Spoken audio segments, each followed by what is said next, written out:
Hey guys, this is Tifa Quinn, and you're watching John the Ninja. Ladies and gentlemen, how you doing? It's John the Ninja live in the dojo, aka the Dojang, aka the John the Ninja Studios, and the person I'm with actually knows what Dojang means, but we'll get to that a little later. Today we have another rising star. Now you know what I say on this podcast: rock stars, porn stars, and pastors. I talk to everybody, but you know when you just randomly meet somebody by chance and you guys strike a conversation, that's how this interview came to pass. She's a rising star in the world of adult entertainment, and you know when we talk about adult entertainment. We've had some heavy hitters on this podcast already.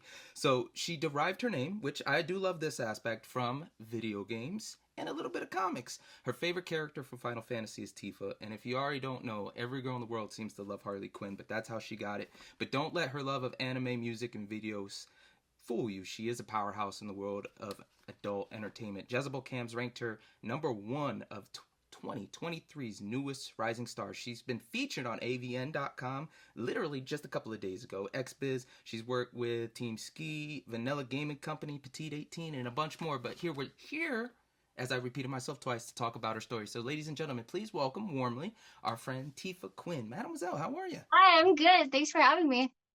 So I had a slew of things we could have started with. I could have asked you how you met my boys in Signs of the Swarm first. I could have gone to, which parent was Korean, because you got a little Korean in you. That's what, I told you people she knew what Dojang meant. But we had to start, your love of Sakurai in anime. The fact that somebody knows what Sakurai is kind of blew me away. So that's where we're going to start, Ma. Oh my god, is that a set? But yeah, mira, so I got this set a while ago. This was high school. This is definitely, Nice. and then I got this is the last one upstairs. Everything else is downstairs. The Cowboy Oh, Bebop, that's because so that's the cool. original. So That's so cool. let's start there, mira. So you're a huge Sailor Moon fan. I love Sailor Moon. I love anime, so I've been just really happy that that you liked it too. So tell me, because I remember specifically, like the way I found anime was a little messed up. It was a little bit of Toonami, and it was a little bit of those old VCR, really crazy like movies that they used to have back in the day, people exploding and stuff like that. That's kind of how I fell into my anime, but it really was Cowboy Bebop and Dragon Ball Z that got me on the train. And now, of course, it blew up. Like back in our day, when I say our day, I mean my audience. They're a little old. It was crazy to think of, like, okay, you had to see that episode or it was gone. You didn't have the internet to help. You didn't have Netflix. So tell me what it was Yeah. like for you watching it, and then elaborate on the feeling you got from seeing it. So when I first started watching anime, I believe maybe my first time I was like maybe 5 years old. I was watching Sailor Moon, and my mom and my brother used to buy me videos, VHSs, and they're like Sailor Moon. They had like a couple episodes in each, and so my whole thing was like Sailor Moon, and so I just like used to. I remember like little things. You don't remember like a lot of things, but when I was like five, I'd just like sit down on the floor and watch it. And I mean, that was the feeling I got was maybe like I want to be like her. I want to do besides the point of like, oh, I want to do my hair like hers, or I want to dress like her all the time, but I want to have those values, or I want to be like that when I grow up. So And considering knowing bits and pieces of your story, I mean, it seems like you actually have taken from that. There's a lot of interviews where you explain like how you've helped your family. You've always been that one person. Like everybody needs, somebody to lean on, and it ends up being you. So that's a very Sarah. I want to say Sailor. Sorry, Sailor Moon like. Sorry, I was a Saturn guy. I should have worn my Sailor Saturn outfit. I have it right there. Like I just got one. Mira, I was gonna actually ask you to wear your Cowboys stuff. Oh my gosh, and I just pulled that jersey out. That's hilarious. So Mira, hold on. So your top five concerts. Oh, Evanescence. I liked Evanescence. She's so good live on the piano. She is just that moment, that feeling that you get when you know all the songs. And My Immortal was really really sentimental song for me.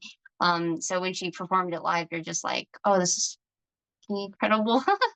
Let's start it from the very beginning, because the first thing I really wanted to ask you, until I found out all these other things, is you are part Korean. So I was curious, who was Korean on your parents' side, And what was it like growing up? I know you had a bunch of brothers and sisters, and you grew up in New Mexico, so Breaking Bad and all that. You've heard Yeah. all those jokes. So, my dad is Korean and my mom is European. So, with that, they had me, and things at home were great. I didn't really get to spend much time with my dad as I wanted.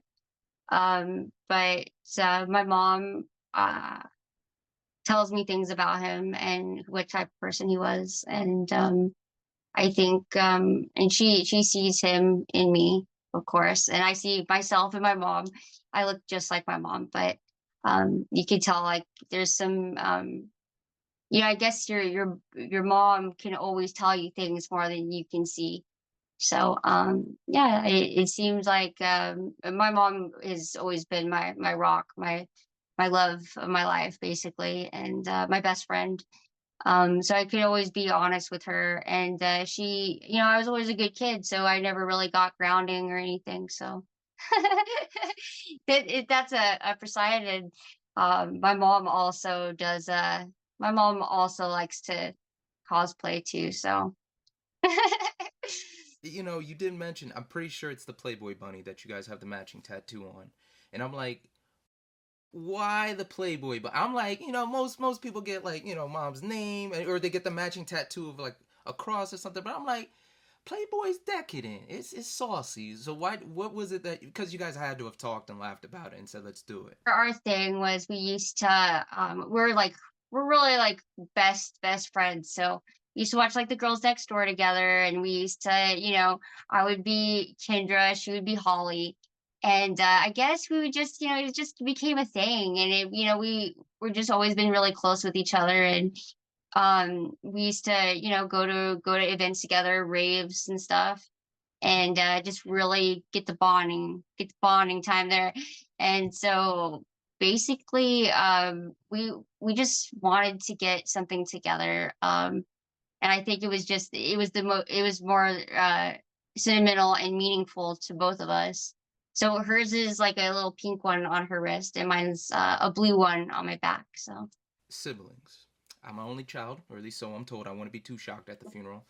But it's always seeming like either like the head of like the firstborn is the one taking charge, or somehow in some twisted way the youngest ends up being the one that's in charge and ends up being the one taking care of everybody. I've seen that with friends, my mom especially, considering since we're talking about our moms, she's like the youngest out of everybody and she's the most put together mentally and putting yeah. in the work. How did you fall into that role of taking care of your brothers and sisters? Because I know your brothers, especially the one that gave you his DJ equipment. I mean, he should have gave it to you. You bought it, but it's something to be said when you have to take on the burden of the family. Well, first off, I'm impressed that you've done the legwork. You know a lot of things, yeah, so I'm impressed, and actually pretty good things. But yeah, okay, so me and my sister, or my brothers, we were all older, so we would take care of the youngest ones, and then like if it would just kind of flow. Like if my sister had to go out on a date, I would watch my two youngest brother and sister. Or like if my mom wanted to go somewhere with anybody, or we would just all take turns watching each other. Um, and I think that's just as time goes by, because I have a big family. We just all just wanted to help, and it's just something that's always been like in our family, like to just help one another. So the hard thing is like if you want to do something like at the same time as like somebody else, like, and then like no one's watching the kids, like you have to, and you're like, damn it, this sucks. But we just found a way to make it work. And I've always been really close with my youngest brother and my youngest sister. And we just all just chill and watch cartoons, or whatever it may be. My little sister was interested in like makeup, so I just do like her makeup. It's just stuff, random stuff like that. Well, Mira, you bragging now because I see the PS5 controller now, so I know what y'all be doing, playing video games and And whatnot. I'll this over here. We still rock. Hold on, I gotta hear. We still rocking PS4. We're not upgrading no time soon. All right, it's just what it is. You know, I used to have like a PS. Well, I still have it, but I don't play it that much anymore. But I liked my fatty, my big PS3, and I loved it because I could put music or whatever I wanted to on it and play well. And then if you're playing certain games, like you can change the radio and you can hear it. It's so cool. And I still have my PS4 over there. I can never get rid of it. That's just sentimental. But I got a PS5 because it's just I wanted to upgrade. I heard that everything is just better on it. So and I it's just like I wanted one for the longest time, and then I couldn't get one because they were all sold out. And then last Christmas I finally got one. Not to brag. But Mira, I'm a big. You can't really see it with your camera, but everybody else can see. That's the whole video game section over there. I got CDs over there. Speaking of CDs, because you a music woman too, Mira. Signs of the Swarm. We gotta talk about that. How did you end up Oh my meeting the gosh. Okay, guys? so oh my gosh, I should have I had to take it down because it fell. But I used to have I had a big tapestry over here that was Signs of the Swarm, and it was the book and it's all opening and stuff, and it's so cool. So but okay, so that band is very I don't know, like my heart. And then also the band's just really, really nice. And the first time I met David, he was so cool to me. And he signed my CD and I just we talked and his girlfriend was cool and everybody was just really cool that night. And just when you go to an event, everybody's just chilling. And I just it meant so much to me because you always want to meet your favorite bands. And I think this was going on around like COVID time, like about like people were beginning to kind of not know if they were going to put their masks on or not. And then he was outside and he's like, no, that's cool. It doesn't matter. And he gave me a hug. And it was so legit because he was just so awesome about the whole experience. And I was just so nervous. I was like, oh my God, I love you and I love your lyrics and they mean a lot to me. And I was just telling him about how much Totem means to me and just everything, just really cool stuff. Are you a really big fan or? So I got to interview Bobby on this podcast. I believe it was this year. Oh, okay. I know And him. Mira, you're not wrong. I'm gonna reiterate it. Very kind, so giving. You know, they got things in their lives just like we had to talk. I had to make sure you didn't have something after this or you had a time to leave early. But the amount of time, consideration, and actual back and forth. You see the interviews where people don't want to talk. They have to be there. It's work. It wasn't Oh like yeah. that. He was 100% invested.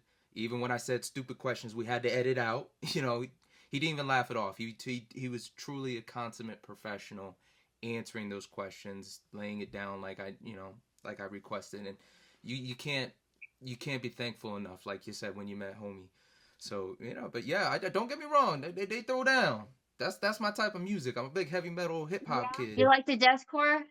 Here's how it ranges. So we got hip hop and heavy metal, hard rock, punk, deathcore, and pop, and then we go down like the hard. I do love the hardcore, but it's not like the first thing you think of. Like, are you familiar? Are you familiar with Decibel? I think it's Decibel Fest, Decibel Metal Fest. It's a Philly thing. No, I probably would be interested. I just went to So What Music Festival a while back, and that had like different types of bands, but it had like mostly like rock and pop. A lot of like or some 41 was there. See, Simple Plan was there. Yeah, a lot of different bands were there, but a lot of my favorite ones too. You might love Firefly. They are an amalgamation of almost everything you can think of. Maybe not as hardcore, but it's got rock, it's got pop, it's got a little bit of everything for everybody. So hold on, before we move on from that space, there are two questions I did really want to get to. One more serious than the other. One that is serious is your love of Linkin Park. So I have a true love for Chester, and I just, oh my God! Not only is I'm sorry for saying this, not only is he amazingly hot, but his voice is amazing, and I just don't think they could ever replace him. I really don't. Were you ever able to see him perform or them perform as a band? Because with my situation, and it's weird, the radio station I was at that I work for technically legally, um, he was a big cat there. Him, Chris Cornell, all these really famous rock stars would come in on the annual, and I got to actually see him with STP. I got to dap him. Oh, what's up, family? Nice to meet you. Cool, That's so cool. But I never got the opportunity to see him with Linkin Park, and that's kind of the bummer for me because that's why I was gonna go, and it's like the amount of hurt and disarray like every person in the area that loved music was going through. I remember people that didn't even like Linkin Park being upset. I was curious what your connection was to the music, to him, if you ever saw them live. Because when that something like that happens, it is like losing a family member. That's somebody that's Yeah. been with you. The morning that I found out, I cried. So I don't like to go back and think about it, but it's something that I get very emotional about because and I think now, like, hearing his music, I just repeatedly I think about that, and it just sucks so bad, and I just it's but that pain's just there. But yeah, I would say like his music was always there. I mean, it's the most perfect sound and lyrics and just everything, how everything goes together. It's my number one band because it checks all my boxes and what I want to hear. And if I was stuck on a desert island for eternity, I would pick, and I had to pick one CD. It would be Hybrid Theory or Meteora, um, because those are my favorite CDs, of course. Um, but yeah, I think um, it really was hurt. It really hurt me a lot when he passed away. So, and I just remember looking at that. I was like, is this serious? Like, is this clickbait? Like, what the hell? Because I didn't understand. And I don't think anybody will understand because you had to be him to understand where he was coming from or what. But it just sucks that, like, why now? Like why, like there's just questions that I would want to ask him if I ever get to meet him in the afterlife, of course. And I had a buddy break it down for me on that subject too. Rest in peace, Rob. Uh, Same situation for my family over there. But I had one friend that overcame that struggle, and he said you really can't. Everybody's different, but the way he broke it down really said it like, okay, I can understand that type of thinking if you're in that realm. Now to this, not serious, but kind of very annoying, very pissed off, and you're the only person that can explain this to me. What the hell is Final Fantasy about? Mira, the only person I like from that damn video game is Sid, and that's because he was hooking me up in Kingdom Hearts. That's about it. I tried watching videos. I tried keeping up. Other than Final Fantasy X and some bits of 7, because everybody knows Cloud in that story. Yeah. I am so lost. So I don't know if everything is the same in the remake because I'm still playing the game. And I also got 16, which was just released. So I'm still playing that. And so far so good. Um but there's just a lot of different and they're all different stories, but I know that they all have sort of the same thing going. Well, sort of like it's a lot. It would take me hours to go through. It's because it's something that you have to, because I would have to talk you through like characters and all that.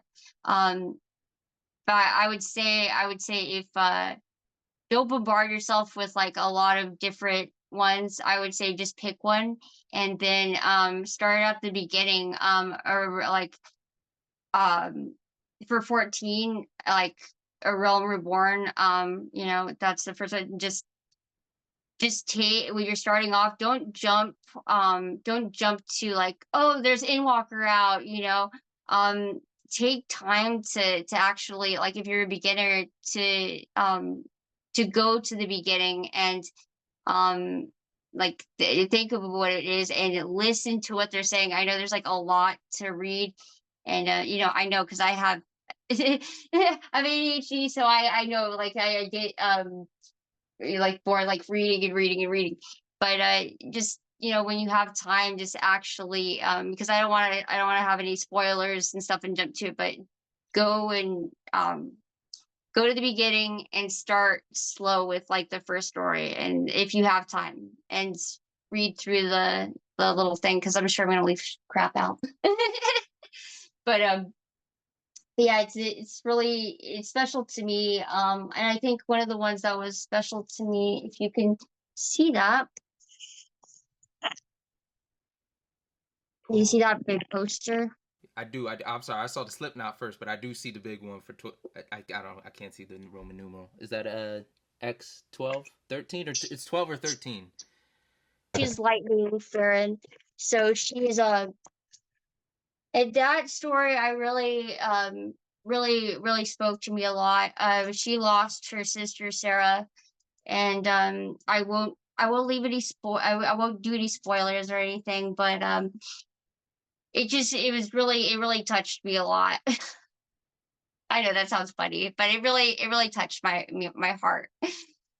And I would say she's just kick ass. She's badass. I mean, she doesn't. Of course, we know she doesn't have big tits like Tifa, but I see what you're going with. she is one of my favorite girls because she's just badass, and I can understand what she went through in the game for 13. So it was a whole thing, and you'd have to do more on that. But I'd say that's another one of my special games that I really really enjoyed playing was 13. Oh my gosh! But there's so many different characters. Like, I love Yuna. Do you know who Yuna is? Like I said, if they're in 7 or they're Kingdom Hearts, Final Fantasy 10 we're good. to We're 10. good. 10, 10, Yeah. 7, Kingdom Hearts. We're golden. We know our people. Yuffie and all that. I like Kingdom Hearts too. I just my thing that I've had to concentrate on, because I can only do so much in like one time, but I've been playing for a long time, so. So Mira, you've had a lot of you had a lot of jobs. Other than adult entertainment, the ones that we really are sure about is the Taco Bell situation and the DJing gigs. So have you had any other jobs that are you working now doing stuff on the side? I worked at Taco Bell. I also worked at a lot of job sites around the base. And that was just extra work basically. And so, like, that was just like for schooling or whatever, but I got a little taste of what it would be like, and what I wanted to go for, which is cool. They don't really have that program anymore. Um, but they used to let us work at the job sites, and it was such a cool program. And so I worked in the office, I worked in the library, I worked at the food court, the post office. And so they were just little. So I have my little tiny experiences there. So I guess I would start there, and then I worked at Taco Bell, and then after that, I started getting like really big into music, and I really wanted to do that. So I kind of spent all my time working on that while I was doing school, and then pretty much after that, I started getting into webcam, and that was making me like a little bit more money. And so I was trying to do that because I didn't think that I was going to actually be able to get that chance to go into the porn industry, because I mean I really really wanted to, but I didn't know how. So, and I know that you know that because I feel like, so I was like, I need money, but I want to be a DJ. So how am I gonna, how am I gonna help, bring that to life? Because you gotta have money for equipment. You gotta have, my setup's still not really that set up because I really want like I want a stage and I want to get all baller. So I started doing webcam for a few. I've been doing that for a while, and then okay, so then I started doing, and then I did OnlyFans. Still trying to build my empire over here. um, let's see. No, oh yeah, so then I got into porn, and then I ended up basically oh yeah, I did a little bit of promoting back then, which was cool. And I was just like selling stuff and letting people meet other people. So I have a little bit of thing that from that talk to people, talk to people, and that's how I kind of know about how to talk to I have that kind of mindset, I guess you'd say, is like you need to talk to people. You need to, nothing comes to you. Like you can't just sit on your ass and and wait for, oh, okay, you're great. You're gonna make it. I feel like that's part of the reason why sometimes I get like anxious and I want to like message directors and I want to, and I hope I don't come off as like aggressive or scare people or anything like that. I just always want people to know that I'm very sweet. I'm very chill to work with, and basically, but yeah, I had um that kind of thing of persistent. I'm a persistent person. Like if I really really want something, I try so hard and I keep on it, and I just know with what life. My mom always told me, you got to stay on people. You got to, because they'll forget. You get lost in that shuffle, and I really don't want to be lost in the shuffle. So I can kind of be I think, and I hope I don't ever come off as annoying to people. You are very, very vocal on that, and you have been reaching out. One of the websites said, you can constantly see her tagging Brazzers, you can see her tagging Naughty America, and all these other different companies. Yeah. And, the first thing I really wanted to address was you have stated that you've had anxiety. And Yeah. I can't say I have anxiety, but I have had moments of doubt. I've had moments where I've been so stressed out. No matter what you do, it's like you can't do any right. And you stated that doing porn actually helped you kind of fight that Mm. anxiety. Could you please, explain to us like what was the first like step of like, okay, was the anxiety stopping you from starting like the webcamming and etc., or was it more so like when you finally started doing the webcam and finally got into the industry, that's when kind of the anxiety dissipate? Like, it's something you're gonna have, but sometimes when you start doing what you feel like you're meant to do or doing exactly what you're supposed to do, the pressures alleviate even if things aren't going well. I can get really anxiety out, and I get, sometimes I get kind of like you get like kind of shaky, like worried feeling, and it's like it really sucks because you don't want to be around others as much because you just get like, I don't know, embarrassed, or you get shy, or you get scared.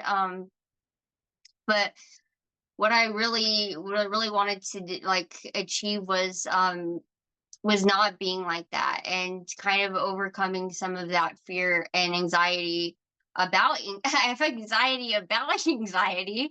um Hilarious.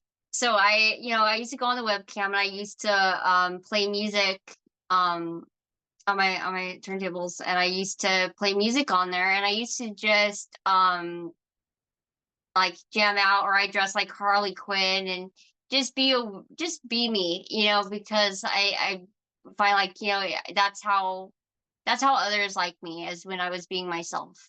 Um I know it sounds cheesy, but but seriously, I had some.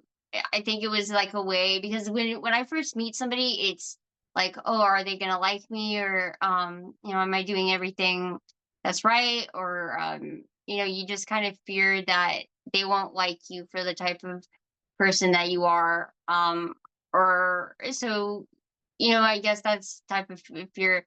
But then you can't. I was taught to not give a fuck, but you have to give a fuck a little bit. Um, I think everybody does, but you have to know when to, I guess just chill and like not be overthinking things like that. So basically, I'd say it did help me get rid of some of the anxiety, but it's still there. It's still there. And I mean, but I like to think I can, with time, and with like porn, that helped me in meeting people and talking with people like over time. You go from this like shy person, and then I open up like a box, and I'm just like, you know the more I know a person, or the more that I feel like they're chill with me, or they get me, or they understand me, I feel more comfortable to saying stuff, or talking. I just get a vibe. I get a vibe when I can just talk and keep talking. First and foremost, on my end, shout out to Eric Everhard, my brother. Thank you. So I got to interview him a while ago when he released his book, and something that happened was I was confronted with my own sexuality. It was two coins of the same person. You have a side where we're human. We want to have fun. We want to do us. And then we have the Yeah. side of what some of us grew up a little bit more conservative. We grew up with the Christian or Disney or Muslim, Yeah. really reserved. So for me, when I was reading the book and learning these different concepts, of course, like I'm a dude. I'm feeding off of it. I'm like, yo, this is cool. I'm gonna use this and that. But I was also confronted with like, okay, so there's an aspect of there's times I knew what I was doing, but out of respect to her, I didn't do it, or maybe fear and etc. And it was a very interesting pill to swallow for a day read, and it shouldn't have been a day read. I should have like taken my time, but I had to study it. So, for you, what was it like figuring out your sexuality before porn, or was it after porn? I just remember when you know, I was just, I don't know, I was like maybe I was like 13 or something. I mean, I always found like girls and guys attractive, so I considered myself bi, and I was just like, well, I consider them both the same, or like, when I watched porn when I was like 14 or whatever, like I really I liked seeing boobs as well as dick. I like seeing both. I mean, I do have my preferences. I know, but I'm very open-minded to everything. So I mean there are some things, of course, but I do find them both attractive. So that's just how I knew. When you finally went in on it, said I'm gonna do this, started reaching out, you know, now we're lucky. We've heard the horror stories and we've heard the success stories of those who have entered into the business. You got the Um, Jesus Loves Porn Star group that, hey, it's not for you, but we're here to support. We got people who are saying this was the worst decision I ever made. You got other people that are still thriving it, got in, got out, made something of themselves. What was your plan of attack? Was it something where you were kind of like, okay, you know what? I just want to do this to get the DJ thing going, or was it like, you know what? I really want to commit to this. This is going to be the career. And how did you kind of make precautions to make sure who you're dealing with was legit, and to make sure everything was to your I don't want to say protection, but more so your comfortability, like how they have the no list. I had a plan to try to get in and to stay there and to go to the top. Me being me and humble, I don't think I'm that I was, the way I was raised that things don't just come to you. You have to make them happen. And I do know, I mean, I can't really speak on it, but there are other people that have that resource, or they have more money than other people, so they can do certain things, or the they have what they need to be that part. So so I think I can try my damnedest, but that doesn't mean that I'm gonna get very, very far. I could not even get any far. But I would hope, in my dream, my number one dream is, for me to actually make a name for myself in the industry, and actually be able to just, everybody, I mean, everybody's doing, their part. I would love to be on stage and thank everybody, and thank my PR guy, and thank cameraman. I'd like to thank everybody in the room, because I would like to get to the top. um yeah, but I want people to like me as well. I want them to know that I'm a good person, or at least I think I am. You mentioned that you want to be seen as a good person. I even have a quote from you of like what your goals were in the industry. You said, "I want to make meaningful relationships with others, as well as have fans relate to me as not only a performer but as someone who is genuine. I want people to know the real me and trust me to be real with them. I want to show them every part of me."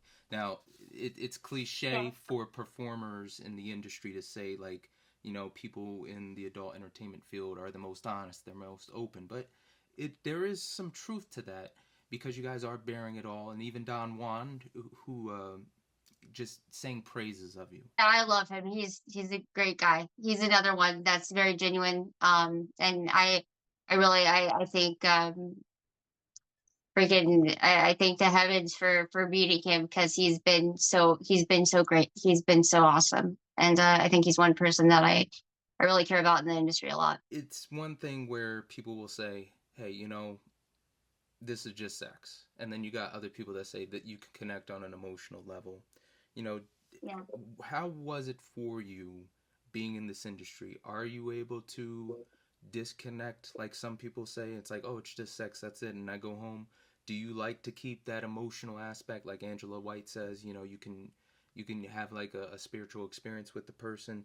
Where are you on the spectrum of, love is love, lust is lust, and sometimes they can mingle together? I would say, when I meet my scene partner, and they're all different, and I will meet more more artists, more artistry. Get it? I will meet more artists, porn actors, over time. And so when gosh, how do I put this? When you meet somebody, and they're really, really chill, and you can really, um there's some people you just don't get that feeling with, but there are some people where they just get you, and you can see eye to eye. So my scene with the lucky stepdad, and he's a performer. We had some really good connection when we were doing things. And that eye contact, and that's something that I like to do, because I like to have eye contact with my scene partner, because I like to feel them. I like to really get into the scene. My mind's gone. Like, I'm a different person. I really like whatever the script is, whether it may be a stepdaughter, maybe just a Girl Scout coming over for cookies, whatever. I like to be that person and get rid of who I am, even get rid of being a porn star at that moment, and just really focusing on what it is, on who, what the role is. Wait, so hold on. Before we continue, how in the hell did you get a Funko Pop? How did you pull that off? Well, okay, so I was in LA and I was there. I had to go back, and I had to go back to the airport. And on the way to the airport, I stopped at the main store, and I went in there, and it was um because James Bartolet, he has one of himself, and I asked him, well, how come you have one of yourself, and like, how do you do that? I want one of myself. So he told me where to go, so I went, and I had one made of me. I had like three of them made. Happy because I was like, that's so legit. I was like, I really want one of those so bad. So, and then I was so happy I posted it on my Instagram. But it was Yeah, fun. You can make them and stuff, but it's in LA. I'm about to get some too. That's gonna be like a staple now. Like if you're on a podcast, you get one or something like that. I mean, if I could Oh afford yeah, it. well, you should. You know what I'm gonna have for my fans. I'm gonna probably like make a couple of them, and then like have like pick like three people, or whoever is on the OnlyFans or whatever. Like have them pick numbers, or have them like say something, like I don't know, maybe make it a game or something, and then have somebody win one. But yeah. The biggest tip that you gotta make money as you're helping out too. So who wants one? oh yeah, well that's too. But I don't want people to feel like I just want money from them. I want people to feel like, because the biggest compliment to me is words, and actually support me. But I like people to want to like me and come back. I want them to feel like, oh, she's not just wanting money. Because I take I take what I learn in life, and I apply it to other things, and that's kind of my trick. They say don't meet your heroes, but you actually got to meet Abella Danger. And she's fine as fuck, if I can say it. Sorry for the cuss word, but yeah, she's so awesome. And when you do meet her, like, because I was in the club, and how the hell did I get in there? I have no idea. Crazy girl. And but I remember the guy by the side of the rope, and he didn't want me to go under the thing, under the pole, and I'm little, so I'm all going under the thing, and I was like, Abella, and she looked at me, and I was like, oh, shit. I was like, it's me, like, because she retweeted one of my tweets, and that meant everything to me, so I took it as a sign. So that's why, you know. But anyway, she said, "Oh, that's okay," and she let me go under the rope and take a picture with her, and it was just a really meaningful experience. I'll tell you that much, So. For moments like that, I've been very fortunate to meet people that have either been huge influences in my life, or somebody I knew that, hey, this person might not be someone to me, but I know somebody else would kill to meet them. So I always try to give that, not even the person the respect, that opportunity that somebody else would give like their left arm for, in a moment like that. You're trying not to cheese it, but you're still, you're what's your favorite person? What was, other than the picture, what was something that she said that it's like the most meaningful part of the conversation? It was very brief, because I wasn't supposed to be where it was. But I remember, when she touched me, and when she, when we both, when me and her, had that, like hugged, and I think, and I told her, and I think it was like the eye contact, and I was, she just, very,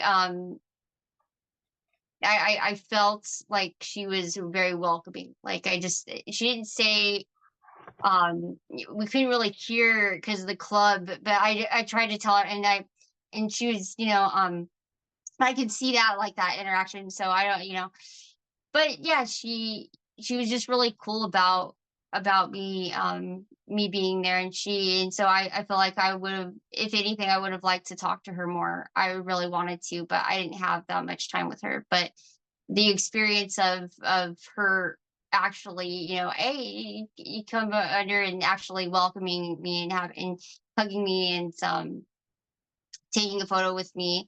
The nods and the you can tell that she's a really good person, and I like her a lot. But I mean, if there's anything I could do in the industry, I mean, if I ever shot a scene with her, I would definitely like to talk to her. Um, yeah, that'd be great. You worked with Net Girls. That was your first scene. That's like really, really good promotion right there. And then you've worked with Yeah. Seed 18 and Team Skeet and all that. I it befuddled me when I first learned about the industry how the bigger companies are kind of like record companies. Like it's not as easy as having a manager just reach out to them and go like, "Hey, I got somebody. Can you book them?" Yeah, cool. It's a little bit more theatrical and a lot more tight knit than that.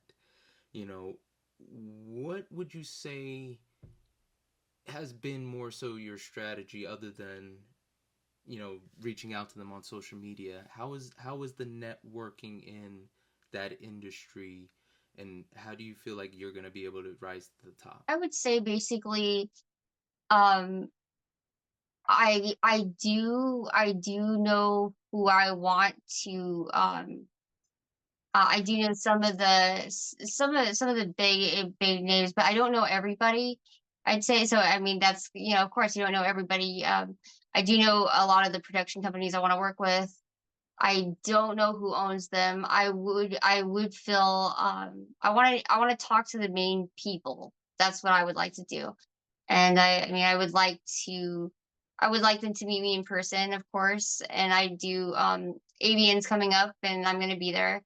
And I feel like that would probably be the best way for me to do, for them to actually get a good look at me. And because I do realize that photos sometimes they don't come out right, or sometimes um they can be photoshopped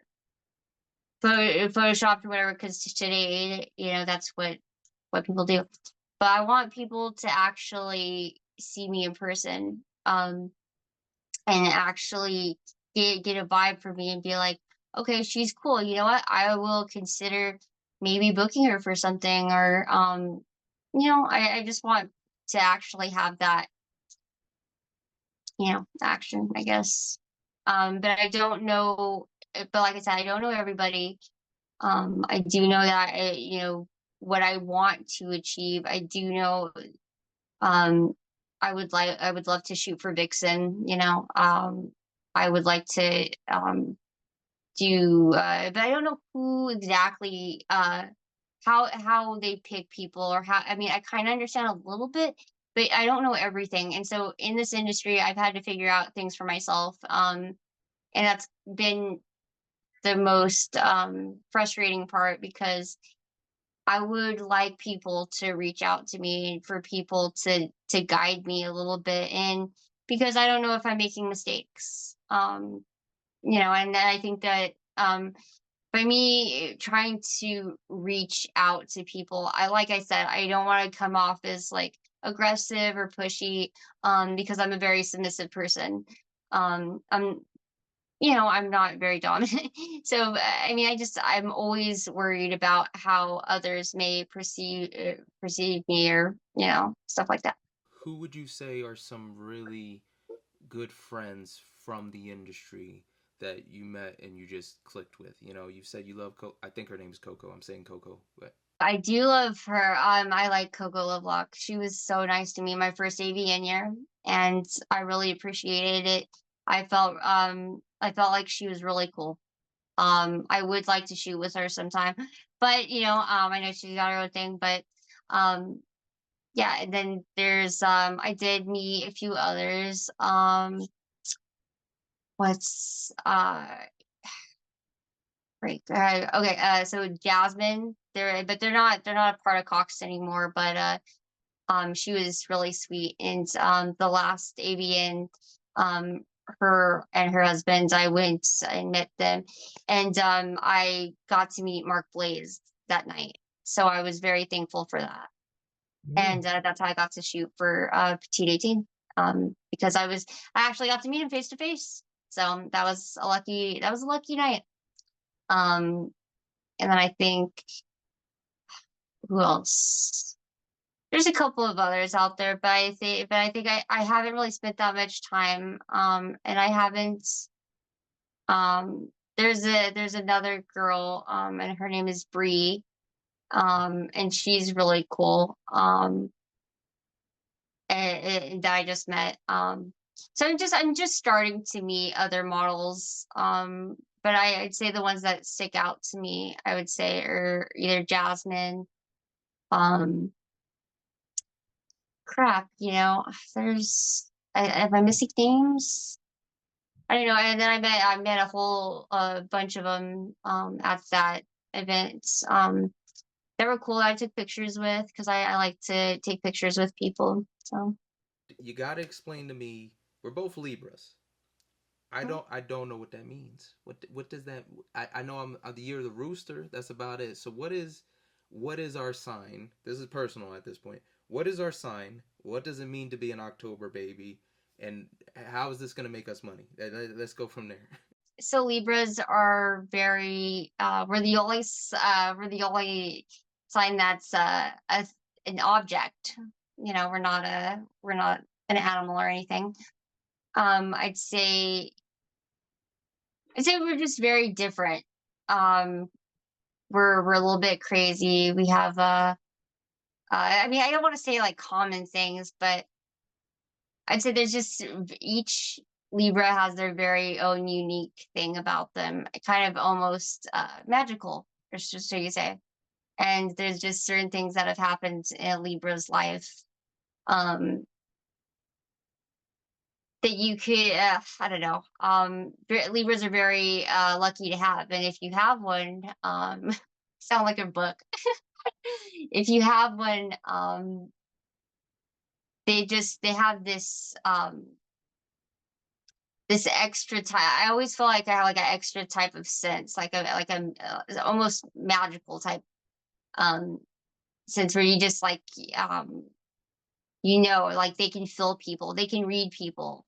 They're very good at uh communicating with others. I feel um very attractive. No, You heard it from her. Attractive. Thank you. That's what we are. very attractive people, very charming. And I would say, if you're looking into a Libra's eyes, you could get lost. I always end these with something that's serious. It's what's the best piece of advice you've ever been given? Me and my mom, when we're being hilarious, I would say, we kind of come up with our own quotes. And so, I mean, sometimes, I mean, you would really have to be open-minded. But I would say the best advice, comes from myself or my mom, I would say. Um, and just little sayings that we've said to each other, and like, or like my mom is taught me, or, one of the funniest ones is life's like a dick when it gets hard, fuck it. Everything that you thought you knew, you didn't. And that was a quote that I made, because, um, everything that you thought you knew, you didn't know. And, um, and you keep learning. So that's what I kept like telling myself. And I kept telling myself that you just keep learning from that. And, it just sounds so funny. Ladies and gentlemen, that was a fun, interesting, discombobulated conversation. I've never had so many things go right and wrong at the same time during an interview. My light died. We almost got kicked off of Zoom. We didn't do nothing facetious, but that's fun. Like she said, it's just good energy. So, ladies and gentlemen, that is Tifa Quinn. I've been calling her Queen. I'm surprised she responded back because the email said Tifa Queen, not Quinn. So, obviously, I don't know. But on a serious note, if you want to check her out, if you want to go support her, you can find her on Twitter at Tifa Quinn1, Instagram Tifa Quinn. That's how I found her magically, and OnlyFans Harley Quinn Lover 723. Mademoiselle, it was a pleasure. Thank you so much for coming on, especially this late in the evening. Much love to everybody, and much love to you. Thank you. And everybody else, as usual, be smart, be mindful, rock on. As always, like the sign says, ninja out. baby, you listen to John the Ninja. All your ears are about to go on a vacation. John the Ninja's got what you need.